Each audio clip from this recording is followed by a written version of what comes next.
வணக்கம். நாடாளுமன்றம் கூடியிருக்கின்ற இந்த தருணத்துல நாடாளுமன்றத்துல உரையாற்றுவதற்கு யாழ்ப்பாணத்திலிருந்து தெரிவு செய்யப்பட்டிருக்கின்ற மருத்துவர் ராமநாதன் அர்ச்சுனா அவர்களுக்கு நேரம் ஒதுக்கப்படாத விடயம் இப்போது பேசப்படுகின்ற ஒரு விஷயமாக இருக்கு.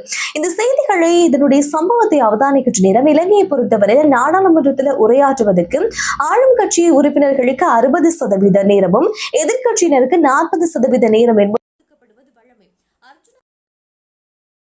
யாழ்ப்பாண தேர்தல் மாவட்டத்தில் நின்று வெற்றி பெற்றிருக்கிறார். அதே நேரம் சுயேட்சையாக நின்று வெற்றி பெற்று நாடாளுமன்றத்துக்கு சென்றபடியினால அவருக்கு எதிர்கட்சி உறுப்பினர்கள் எதிர்கட்சியினர் அவருக்கான நேரம் ஒதுக்கப்பட வேண்டிய அவசியம் அவர்களுடைய கைகளில் இருக்கிறது.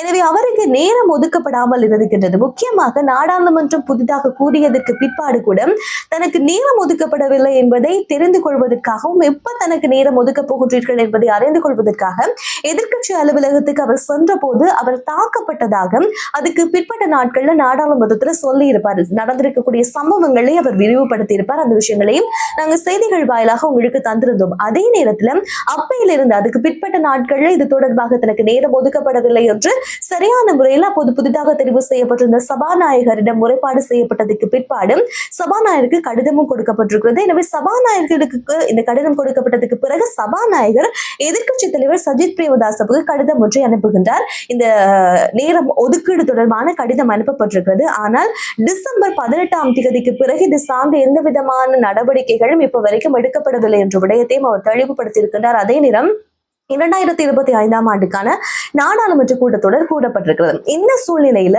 அர்ச்சுனா ராமநாதன் அவர்கள் நாடாளுமன்றத்தில் இந்த விடயம் பற்றி கேள்வி எழுப்பி இருக்கின்றார். முக்கியமாக சபாநாயகரிடமே இந்த விடயத்தை கேட்டிருக்கிறார்.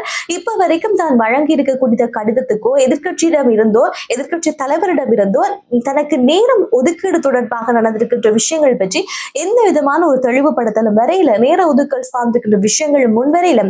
எனவே யாழ்ப்பாணத்திலிருந்து நான் நாடாளுமன்றத்துக்கு வருகின்ற நேரத்தில் இப்படியான செயற்பாடு இடம்பெற்றுக் கொண்டிருக்கிறது என்ற விடயத்தையும் அவர் சுட்டிக்காட்டியிருக்கிறார். எனவே இது தொடர்பாக சபாநாயகர் ஒரு குழு ஒன்று நியமிக்கப்பட்டு அது சார்ந்திருக்கின்ற விஷயங்கள் விசாரிக்கப்படும் என்ற விடயத்தையும் தெளிவுபடுத்தப்படும். அதே நேரம் எதிர்கட்சி தலைவருக்கு கடிதம் அனுப்பப்பட்டிருக்கிறது. அந்த கடிதத்துக்கான பதில் அவர் வழங்குவார் என்ற விடயத்தையும் தெளிவுபடுத்தி இருக்கிறார்கள். எப்படி இருந்தாலும் நாடாளுமன்றத்தில் சுயேட்சையாக தெரிவு செய்யப்பட்டிருந்தாலும் சரி எதிர்கட்சியில் இருந்தாலும் யாராக இருந்தாலும் நாடாளுமன்றத்துக்கு தெரிவு செய்யப்பட்டிருக்கின்ற நாடாளுமன்ற உறுப்பினர்களுக்கு அங்கு உரையாற்றுவதற்கு நேரம் ஒதுக்கப்பட வேண்டியது உண்மையான கட்டாயமான ஒரு விஷயம். எனவே என்ன நிலையில இருக்கட்டும் எப்படி வேண்டுமானால் இருக்கட்டும் கருத்து முரண்பாடுகள் இருக்கட்டும் நாடாளுமன்றத்தில் ஒரு உறுப்பினர் உரையாற்றுவதற்கான நேர ஒதுக்கீடு சார்ந்து கண்டிப்பாக வழங்கப்பட வேண்டும் என்றதனால் நிறைய பக்கத்துல இந்த விஷயங்கள் பேசு பொருளாக மாறிக்கொண்டு இருக்கின்றது.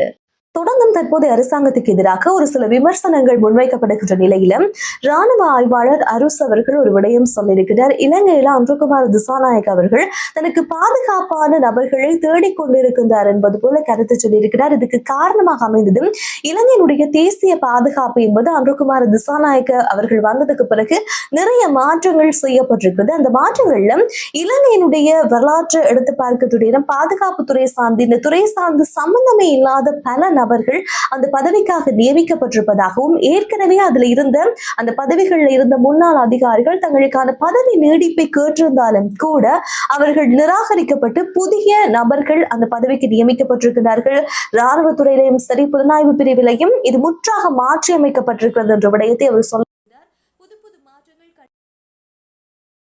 எடுக்கப்பட்டிருக்கிறது. அதிலும் அனுபவம் வாய்ந்த அனுபவம் இல்லாத சில நபர்களை அவர் சில பதவிக்கு நியமித்திருப்பதாக கொஞ்சம் சலசலப்பும் ஏற்பட்டு கொண்டிருக்கிறது. அதுவும் பாதுகாப்புத்துறை சார்ந்திருக்கின்ற விஷயங்களும் அனுபவம் இல்லாத நபர்கள் அந்த இடத்துக்கு வந்திருக்கிறாங்க, இது நாட்டுக்கு மிகப்பெரிய பாதிப்பை ஏற்படுத்தும் என்ற அளவுக்கு ஒரு சில கருத்துக்களும் வெளியாகி கொண்டிருக்கிறார். இந்த உயிர்த்த ஞாயிறு விவகாரத்துக்கு பிறகு உதயன் கமன்வில் அவ்வளவு பெரிதாக பேசவில்லை, ஒரு விஷயங்களும் சொல்லவில்லை. இந்த சூழ்நிலையில மீண்டும் அவர் சில குற்றச்சாட்டுகளை அரசாங்கம் சார்பாக சுமத்தி இருக்கிறார். அதுல முக்கியமாக இலங்கையில இந்த அரிசி தட்டுப்பாடு அரிசியினுடைய விலையேற்றம் என்பது பெரும் பேசப்படுகின்ற விஷயம். இந்த அத்தியாவசிய பொருட்கள் ஒன்றான அரிசியினுடைய விலை தட்டுப்பாடு என்பது பெரிய அளவில் மக்களை பாதித்துக் கொண்டிருக்கின்ற சூழ்நிலையில அரிசி மாஃபியாக்களுக்கு ஏற்றது போலதான் இவர்கள் செயற்பட்டு வருவதாகவும் தற்போது அரசாங்கம் ஆட்சிக்கு வருவதற்கு முன்பாக அரிசிக்கான விலை குறைப்பு சார்ந்திருக்கிற விஷயம் அரிசி மாஃபியாவை நாங்கள் ஒழிப்போம் என்று பல விடயங்கள் சொல்லியிருந்தாலும் கூட இந்த காலப்பகுதியிலும் அரிசி மாஃபியாக்கள் தான் அதிகளவான லாபத்தை பெற்று வந்திருக்கிறார்கள். வருகின்றார்கள்.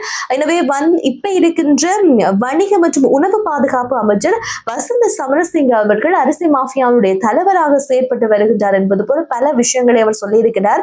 அதில் அவதானிக்கின்ற நேரத்தில் அரசினுடைய கட்டுப்பாட்டு விலை என்பது நிர்ணயிக்கப்பட்டிருந்தாலும் கூட இலங்கையில ஜனாதிபதி கொண்டு வந்திருக்கின்ற இந்த வர்த்தமானியை அரிசி உரிமையாளர்கள் யாருமே கருத்தில் கொள்ளவில்லை. உள்நாட்டு சந்தையில இருக்கின்ற அரிசியினுடைய விலையை பொறுத்துதான் அதே மாதிரியான விலையில் தான் வெளிநாட்டில இருந்து இறக்குமதி செய்கின்ற அரிசிகளும் இருக்குது. ஏன்னா வெளிநாட்டில இருந்து இப்ப இலங்கைக்கு இறக்குமதி செய்யப்படுகின்ற அரிசிகளுக்கு கிலோவுக்கு 60 ரூபாய் என்பது வரியாக இது பார்க்கின்ற நேரம் போக்குவரத்து செலவு, வரி செலவு இது எல்லாவற்றையும் ஒப்பிட்டு பார்க்கின்ற நேரம் வெளிநாட்டில இருந்து இறக்குமதி செய்யப்படுகின்ற அரிசிகளும் உள்நாட்டினுடைய அளவுக்கு விற்பனை செய்யப்படுகிறது.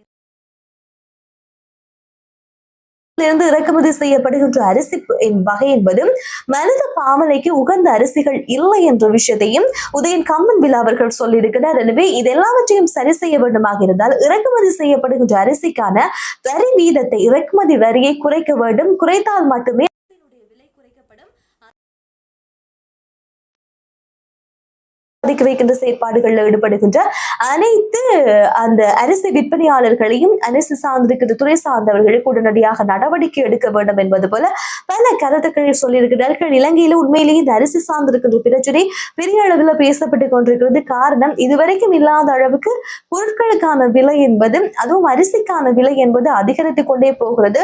அரசாங்கம் ஆட்சிக்கு வந்ததுக்கு பிற்பாடு ஒரு சில பொருட்களுக்கான விலை குறைப்பு இடம்பெற்றிருந்தாலும் கூட அத்தியாவசிய பொருட்களுக்கான விலையேற்றம் என்பது பெரிய அளவாக மக்களை பாதிப்படைய வைத்திருக்கிறது. என்றாலும் பெரும்பாலான துறை சார்ந்தவர்களுக்கு சம்பள அதிகரிப்பு கிடையாது. அரசு உத்தியோகத்தர்களுக்கு சம்பள அதிகரிப்பு அப்போது இப்போது ஒரு காலப்பகுதியில் மேற்கொண்டிருந்தாலும் கூட தனியார் துறையில பணியாற்றக்கூடியவர்களுக்கு சம்பள அதிகரிப்பு என்பது குறைவாக இருக்கிறது. இன்னும் சொல்ல வேண்டுமாக இருந்தால் இந்த கூலி வேலை நாள் வேலைகளுக்கு போகக்கூடியவர்களுக்கும் சம்பளம் அவ்வளவு பெரிதாக இருக்காம இருக்குது. சில இடங்களிலும் 20,000 ரூபாய்க்கு குறைவாக மாத சம்பளங்கள் வழங்கப்பட்டுக் கொண்டிருக்கிற சூழ்நிலையிலும் அத்தியாவசிய பொருட்களுக்கான விலையேற்றம் என்பது கண்டிப்பாக இலங்கையில் இருக்கக்கூடிய அடித்தட்டு மக்களை பெருமளவாக பாதித்துக் கொண்டிருக்கிறது என்பதையும் இந்த தருணத்துல சுட்டிக்காட்டுகின்றோம்.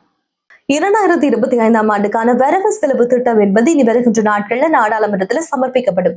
இந்த வரவு செலவு திட்டம் சார்ந்து கண்டிப்பாக எல்லோரும் அவதானம் செலுத்துகின்றார்கள். காலதாமதமான ஒரு வரவு செலவு திட்டம். அதே நேரம் இந்த வரவு செலவு திட்டத்துல ரணில் விக்ரமசிங்க அவர்கள் சொல்லியிருக்கக்கூடிய சில சட்ட மூலங்கள் உள்ளடக்கப்படாமல் ஒருவேளை இந்த வரவு செலவு திட்டம் என்பது கொண்டு வரப்படுமாக இருந்தால் நாட்டு மிக மோசமான விளைவுகளை சந்திக்கும் என்று ஐக்கிய தேசிய கட்சியுடைய தவிசாளர் வஜ்ர அபியவர்தன அவர்கள் சொல்லியிருக்கின்ற விடயம் கொஞ்சம் அவதானம் செலுத்த வேண்டிய விடயமாக இருக்கிறது. அவர் காலியினுடைய அலுவலகத்துல கட்சி அலுவலகத்துல நடைபெற்றிருக்கக்கூடிய செய்தியாளர் சந்திப்பின் போது இந்த விடயங்களை சொல்லியிருக்கிறார். அவர் சொன்ன விஷயங்கள்ல ஒன்று, கடந்த வருஷம் நவம்பர் மாதத்திலேயே வரவு செலவு திட்டம் என்பது நாட்டு சமர்ப்பித்திருக்கணும், நாடாளுமன்றத்துல சமர்ப்பித்திருக்கணும்.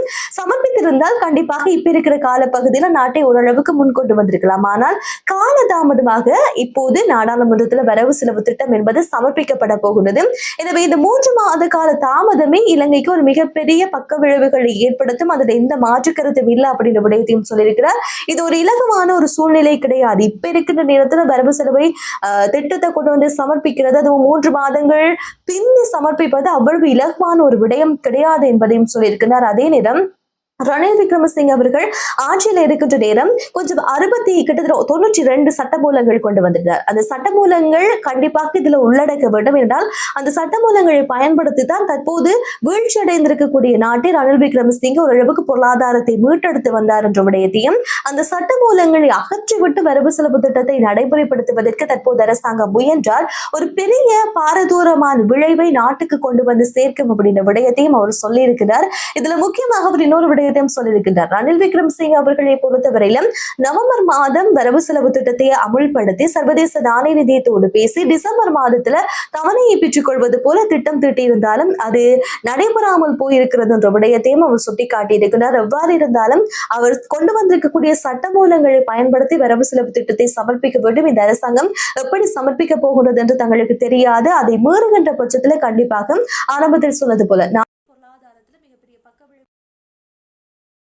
விடயத்தை சுட்டிக்காட்டியிருந்தார். எப்படி இருந்தாலும் இப்போது வந்திருக்கிற அரசாங்கம், புதிதாக ஆட்சிக்கு வந்த அரசாங்கத்தினால் இந்த மாதம், அதாவது புதிய ஆண்டினுடைய வரவு செலவு திட்டம் என்பது இந்த புதிய ஆண்டுல தான் சமர்ப்பிக்கப்பட வேண்டிய ஒரு நிற்கதியான சூழ்நிலைக்கு தள்ளப்பட்டிருக்கிறார்கள். எனவே இதுல வரக்கூடிய ஒட்டுமொத்தமான பக்க விளைவுகளையும் அரசாங்கத்தின் பக்கம் மட்டும், தற்போது ஆட்சியில் இருக்கக்கூடிய அரசாங்கத்தின் பக்கம் மட்டும் தள்ளிவிட முடியாது. எல்லோருடைய பங்கும் இருக்கிறது என்பது ஒரு உண்மையான ஒரு விஷயமாக இருந்து வருகிறது.